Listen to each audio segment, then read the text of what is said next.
একটা নতুন কিন্তু আঁতকে ওঠার মতো খবর দেই। শুধু দাগি আসামি কিংবা অপরাধী নয়, পৃষ্ঠপোষকদের প্রলোভনে স্কুল কলেজের শিক্ষার্থীরাও নেমে পড়েছে জলদস্যুতায়, যাদের বিরুদ্ধে আগের কোনো মামলাও নেই। এমন ঘটনা ঘটেছে কক্সবাজারের কুতুবদিয়ায়। এই ঘটনায় পুলিশ বলছে পৃষ্ঠপোষকদের কোনো ছাড় নয়। কাদের প্রলোভনে কিভাবে তারা এই দস্যুতার জগতে, সে গল্প শুনুন আকরাম হোসাইনের কাছে। ক্যামেরায় ছিলেন আবু জায়েদ। রায়হান উদ্দিন এবং এরশাদুল ইসলাম কুতুবদিয়ার ধুরুং আদর্শ পাইলট হাই স্কুল এন্ড কলেজের ছাত্র। ডমেক্স টয়লেট রাখে ফ্রেশ 100 ফ্ল্যাশ পর্যন্ত, তাই ব্যবহার করুন ডমেক্স ফ্রেশ গার্ড। গেল জানুয়ারি মাসের 26 তারিখে সাগরে ডাকাতির সময় তাদেরকে গ্রেপ্তার করে র্যাব।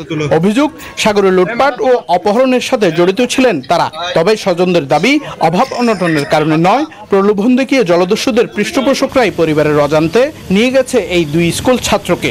লিডাররা এভাবে মানুষদেরকে কিছু টাকা পয়সা এসে দেখাইয়ে তখন ওদেরকে নিয়ে যায়। অন্যদিকে ছাত্রদের অপরাধ কর্মকাণ্ডে জড়িয়ে পড়ার ক্ষেত্রে অভিভাবকদের অবহেলা আর পারিপার্শ্বিক বাস্তবতাকেই দোষছেন এই শিক্ষাবিদ। অভিভাবকদেরকে আরও সচেতন হতে হবে, তার ক্যাপাসিটি, তার সামাজিক মর্যাদা, সে কোন পর্যায়ে আছে, এগুলো তাদেরকে বুঝতে হবে। আর যারা লেখাপড়া করে অবশ্যই লেখাপড়ার মনোযোগী হওয়া উচিত। আর কলেজের স্কুলের শিক্ষাঙ্গনের ওদেরকে সব ঠিক টাইমে পাঠানো উচিত। কিশোর বা স্কুল ছাত্রদের যারা দস্যুতায় জড়াচ্ছে তাদের চিহ্নিত করে আইনের আওতায় নিয়ে আসার অঙ্গীকার কক্সবাজার জেলা পুলিশের।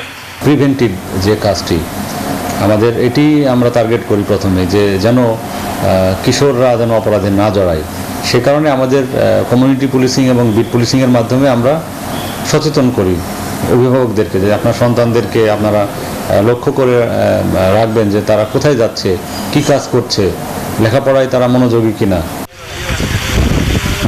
কিশোরগঞ্জের বিভিন্ন অপরাধের খবর হরহামেশাই চোখে পড়ে গণমাধ্যমে, কিন্তু এত কম বয়সে দস্যুতায় জড়িয়ে পড়ার খবর নতুন এবং আশ্চর্যজনক।